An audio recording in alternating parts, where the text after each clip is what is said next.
اللہ الرحمن الرحیم الحمد للہ ولیہ والصلاة والسلام علی سید الانبیاء والمرسلین۔ حضرات گرامی، آئیے کچھ باتیں کر لیتے ہیں مسائل و احکام عید الاضحیٰ کے تعلق سے۔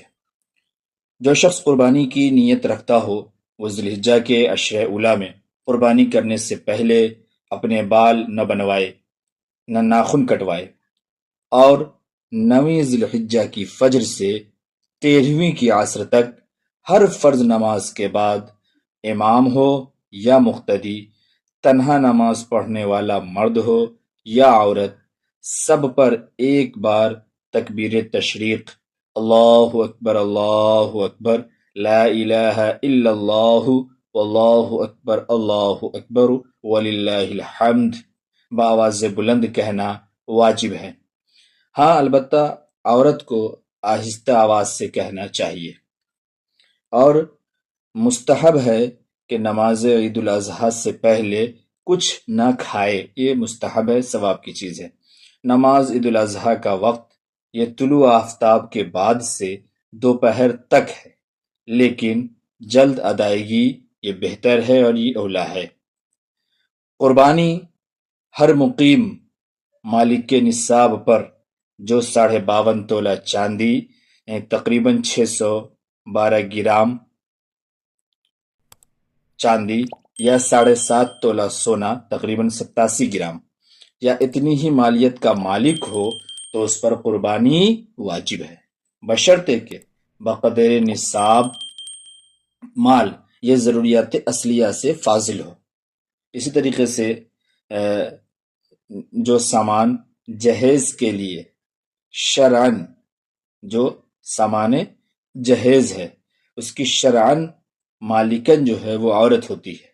اس لیے عام طور پر اس پر قربانی واجب ہو جاتی ہے عورتوں پر۔ مردوں کو چاہیے کہ اپنی طرف سے اصالتاً اور عورتوں کی طرف سے وکالتاً قربانی کر کے ثواب کا استحقاق حاصل کرے۔ خلاصہ یہ کہ خواتین کو یا بچیوں کو جو بہت ساری چیزیں جو جہیز کی شکل میں سامان یا زیورات یا اس طریقے سے نقدی وغیرہ جو کچھ بھی دی جاتی ہے، اس کی وجہ سے وہ عورتیں اور وہ بچیاں وہ صاحب نصاب ہو جاتی ہے، ان پر زکوٰۃ بھی اور قربانی بھی نصاب کو پہنچ جانے کی وجہ سے واجب ہو جاتی ہے، لیکن اس پر دھیان نہیں ہوتا اور خواتین کی طرف سے قربانی ادا نہیں ہوتی ہے۔ قربانی کا جانور بھیڑ، بکری، دمبا کم از کم 1 سال، گائے، بھینس، بیل کم از کم 2 سال اور اونٹ 5 سال کا ہونا ضروری ہے۔ اگر اس سے 1 دن بھی کم ہوگا تو اس کی قربانی جائز نہیں ہوگی۔ لیکن اگر دمبا، بڑے غور سے سمجھے، صرف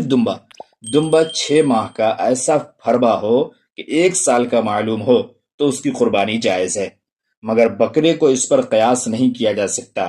بکری یہ پورا 1 سال مکمل ہونا ضروری ہے، 1 دن بھی کم ہے تو درست نہیں ہے۔ بکری، بھیڑ، دمبا ایک آدمی کی طرف سے، چھوٹا جانور ایک آدمی کی طرف سے، اور بڑا جانور بیل، بھینس، اونٹ یہ 7 آدمی کی طرف سے درست ہے۔ جن جانوروں کی قربانی درست نہیں، یہ وہ جانور ہیں جس کا کوئی عضو 1/3 سے زیادہ کٹا ہو، یا لنگڑا ہو کہ قربان گاہ تک نہ جا سکتا ہو، یا اندھا اور کانا ہو، یا 1/3 سے زیادہ روشنی ختم ہو گئی ہو، یا دم اور کان 1/3 سے زیادہ کٹا ہوا ہو، یا ایسا دبلا ہو کہ اس کی ہڈی میں مغز نہ ہو، یا جس کے دانت نہ ہوں یا اکثر گر گئے ہوں، یا جس کی سینگیں جڑ سے ٹوٹ گئی ہوں کہ بالکل اس کا گودا نظر آ رہا ہو اندر تک ایک دم، تو پھر ایسے جانوروں کی قربانی یہ درست نہیں ہے۔ جانور بے عیب ہونا چاہیے، صحیح سالم ہونا چاہیے اور تندرست بھی۔ جس پر قربانی واجب ہے پہلے اس کو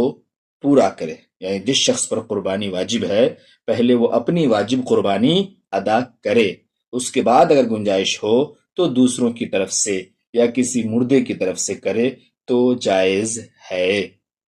مگر اپنی قربانی پہلے ادا کرے۔ قربانی واجب کو ادا کرنا یہ ضروری ہے، بہت سے لوگ عقیقے کو لے آتے ہیں کہ میرا عقیقہ نہیں ہوا ہے اس لیے ہم عقیقہ کریں گے، قربانی کیسے کریں گے؟ یا ایک حصہ لیے ہیں تو رسول اللہ کے نام پہ کر دیجئے، ایک حصہ ہے بسم اللہ کے نام پہ کر دیجئے، ایک حصہ ہے بیوی کے نام پہ کر دیجئے، تو یہ درست نہیں ہے۔ کس پر واجب ہے؟ بیوی پر ہے تو بیوی کے نام سے، خود پر ہے تو خود کے نام سے، اس کے بعد گنجائش ہے تو کسی اور کے نام سے۔ یہ سارے ثواب کے لیے قربانی دی جا سکتی ہے، کوئی منع نہیں ہے، لیکن پہلے اپنی طرف سے ادا ہو، اس کے بعد اس سارے ثواب میں ایک ہی حصے میں کئی مردوں کو ثواب میں شریک کیا جا سکتا ہے، یہ بھی درست ہے۔ آپ اس کے لیے دیکھ سکتے ہیں امداد الفتاوی حضرت تھانوی رحمۃ اللہ علیہ، اس میں باتیں ہیں۔ اب قربانی ہو گئی، قربانی کا گوشت، تو قربانی کے گوشت کا 3 حصہ کرے، ایک حصہ خود رکھیں خود کھائیں، دوسرا دوست و احباب رشتہ داروں کے لیے، اور تیسرا یہ فقراء و مساکین میں تقسیم کرے۔ یہ افضل ہے، یہ بہتر ہے، لیکن اگر کوئی یہ نہیں کر سکتا ہے کسی کمی کی وجہ سے، کسی تنگی کی وجہ سے، تو کوئی حرج کی بات نہیں ہے، قربانی درست ہوگی۔ اس طریقے سے قربانی کا گوشت یا اس کی کھال قصاب کو اجرت میں دینا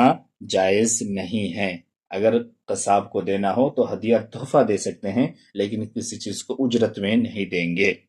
اب قربانی کی کھال کا مسئلہ ہے، تو قربانی کی کھال اگر خود استعمال میں لانا چاہے تو جائز ہے، لیکن اگر کھال کو فروخت کر دیا تو اس کی قیمت سے کنواں بنوانا یا مسجد میں لگانا درست نہیں ہے، یا یہ بھی کہہ لیجیے آپ اس کو اپنی ذات میں لگانا، اس کی قیمت کو، یہ درست نہیں ہے۔ چمڑے کو تو استعمال کر سکتے ہیں، کھال کو استعمال کر سکتے ہیں، لیکن اس کے پیسے کو استعمال نہیں کر سکتے، بلکہ محتاجوں پر صدقہ کرنا ضروری ہے نا۔ مدارس اسلامیہ کے علم دین حاصل کرنے والے نادار طلبہ اس کا بہترین مصرف ہیں کہ اس میں آپ کو دوہرا اجر ملے گا، ایک واجب کی ادائیگی کا اور دوسرا اشاعت دین کا۔ تو آپ مدارس والوں کو جو آپ تک پہنچتے ہیں آپ ان کو دے دیں، ان کے حوالے کر دیں۔ اسی طریقے سے قربانی کے جانوروں کا دودھ نکالنا یہ بھی درست نہیں ہے۔ اگر کوئی غلطی سے دودھ نکال لے تو اس کا صدقہ کرنا واجب ہے۔ اگر کسی کے دروازے پہ پہلے سے جانور ہے اور اس کو معلوم ہے کہ قربانی کرنی ہے، تو وہ ایک حد طے کر لیتے ہیں کہ قربانی سے مہینہ بھر پہلے، 10 روز پہلے، 20 روز پہلے پھر چھوڑ دیتے ہیں۔ عام حالتوں میں چونکہ دودھ والا جانور ہوتا ہے تو اس کا دودھ استعمال کرتے ہیں لوگ، اور وہ کر سکتے ہیں، لیکن جب قربانی کی نیت کر لیتے ہیں، قربانی کے دن قریب آ جاتے ہیں، تو اس کو چھوڑ دیا جاتا ہے۔ لیکن کوئی اگر قربانی کے لیے ہی جانور خریدا ہے 2 روز 4 روز 5 روز پہلے، اس کا دودھ بالکل استعمال کرنا درست نہیں ہے۔ قربانی کا طریقہ یہ ہے کہ دیہات اور گاؤں کے رہنے والے لوگ جہاں عید کی نماز نہیں ہوتی ہے، وہاں کے لوگ قربانی کے دن یعنی 10 تاریخ کو طلوع صبح صادق کے بعد ہی قربانی کر سکتے ہیں، یعنی عید الاضحیٰ کی نماز سے پہلے بھی وہ لوگ قربانی کر سکتے ہیں، لیکن شہر والے بقرعید کی نماز کے بعد ذبح کریں۔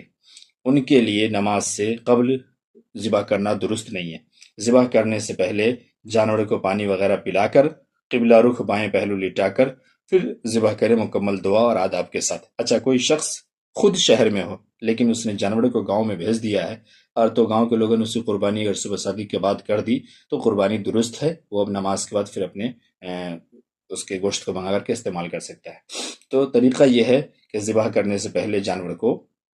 بہت زیادہ کھینچا تیری نہ کرے، زد و کوب نہ کیا جائے، پیار محبت کے ساتھ اس کو لایا جائے، پانی وغیرہ پلا کر کے قبلہ رخ بائیں پہلو لٹا کر یہ دعا پڑھیں جو قرآن مقدس میں ہے۔ اعوذ باللہ من الشیطان الرجیم، بسم اللہ الرحمن الرحیم، انی وجہت وجہی للذی فطر السماوات والارض حنیفا وما انا من المشرکین، ان صلاتی ونسکی ومحیای ومماتی للہ رب العالمین لا شریک لہ وبذالک امرت وانا اول المسلمین۔ پھر اللہم منک ولک پڑھے، پھر اس کے بعد بسم اللہ اللہ اکبر کہہ کر ذبح کر دے، اور اس کے بعد یہ دعا پڑھے، اللہم تقبل منی کما تقبلت من حبیبک محمد وخلیلک ابراہیم علیہ السلام۔ اور اگر قربانی دوسرے کی جانب سے کر رہا ہو تو اللہم تقبل منی کی جگہ اللہم تقبل من کہہ کر کے پھر اس شخص کا نام لے جس کی طرف سے ذبح کر رہا ہے۔ اگر کئی آدمیوں کی طرف سے ذبح کر رہے ہیں تو بھی من کے بعد ان تمام آدمیوں کا نام لیا جائے گا اور نام لے کر کے قربانی کریں گے، ٹھیک ہے۔ اس طریقے سے قربانی عید کی نماز کے بعد سے 12ویں ذی الحجہ کے غروب تک درست ہے، یعنی 10 کی صبح عید الاضحیٰ کی نماز ادا کرنے کے بعد سے لے کر 12ویں ذی الحجہ کی عصر کے غروب تک درست ہے۔ قربانی کر سکتے ہیں، رات دن جس وقت چاہے اس وقت کر سکتے ہیں، لیکن دن میں کرنا یہ بہتر افضل ہے، کیونکہ رات میں کہیں ایسا نہ ہو کہ کچھ کمی رہ جائے قربانی میں اور وہ کٹنے وٹنے میں اور کچھ گڑبڑی ہو جائے، ٹھیک ہے۔ اس طریقے سے یہ بھی مستحب ہے کہ چھری تیز کر کے، چھری تیز ہو، یعنی کہ بھوتی چھری جانور پہ چلا رہے ہوں جس کی وجہ سے جانور کو بہت تکلیف ہو، تو چھری کو تیز کر کے ذبح کرے۔ دوسرے، خود اپنے ہاتھ سے ذبح کرے۔ میں اس معاملے میں بار بار کہتا ہوں کہ دوسروں سے ذبح کروانا ٹھیک ہے، کروا لیتے ہیں، کرواتے ہیں، لیکن خود کریں، خود کریں گے تو اخلاص کے ساتھ کریں گے، محبت کے ساتھ کریں گے، مکمل دعا پڑھیں گے، مکمل کلمات بسم اللہ اللہ اکبر پڑھیں گے۔ دوسرے سے ذبح کر رہے ہیں، کیا معلوم وہ پڑھے نہ پڑھے، کیا کرے نہ کرے، تو یہ سوچنے والی بات تو ضرور ہے، اس پہ غور کیا جائے۔ کوئی کیوں آپ کے لیے اپنے بدن کو خراب کرے، اور یہ بہت ساری باتیں آ جاتی ہے، لوگ اس طریقے کے واقعات بھی بیان کرتے ہیں، اس لیے آپ کو چاہیے کہ خود غور کر کے اور خود سے سمجھ کر کے کام کرے۔ تو چھری تیز کر لے اور خود اپنے ہاتھ سے ذبح کرے، یا اپنے روبرو ذبح کرے، یعنی اپنے سامنے ذبح کرے، ذبح کرنے کے وقت وہاں پہ موجود ہو، اور ایک جانور کو دوسرے کے سامنے ذبح نہ کریں، ہے نا، ایک کو کریں تو پھر ایک ہٹا کر کے پھر دوسرے کو ذبح کرے۔ اسی طریقے سے قربانی میں اگر کوئی عقیقے کو شامل کرنا چاہتا ہے، عقیقے کا بھی حصہ لینا چاہتا ہے، عقیقہ بھی کرنا چاہتا ہے، تو شامل کر سکتے ہیں، کوئی حرج نہیں ہے، کوئی گناہ نہیں ہے، عقیقہ بھی درست ہوگا اور قربانی بھی درست ہوگی۔ تو اگر قربانی کے جانور میں عقیقہ کرنا چاہے تو مستحب ہے کہ لڑکے کے لیے 2 حصہ اور لڑکی کے لیے 1 حصہ کرے، اور ذبح کے وقت پہلے عقیقے کی دعا اللہم ھذہ عقیقۃ ابنی، ابنی کے بعد لڑکے کا نام لیا جائے، پھر دمہا بدمہ، لحمہا بلحمہ، وعظمہا بعظمہ، وجلدہا بجلدہ، وشعرہا بشعرہ، اللہم اجعلہا فداء لابن من النار، پڑھ کر قربانی والی دعا پڑھے جو پیچھے میں نے آپ کو بتایا ابھی، وہ مکمل دعا پڑھے، پھر اس کے بعد اللہم منک ولک، یہاں تک دعا مکمل پڑھنے کے بعد پھر بسم اللہ اللہ اکبر کہہ کر ذبح کرے۔ اس کے بعد پھر اللہم تقبل من، وہی دعا مکمل پڑھے جو پیچھے عرض ہوئی ہے۔ اچھا، عقیقے کی دعا جو پڑھیں گے، اگر اپنے بچے کی طرف سے کر رہے ہیں تب تو کہیں گے اللہم ھذہ عقیقۃ ابنی، لیکن اگر دوسرے کی طرف سے کہہ رہے ہیں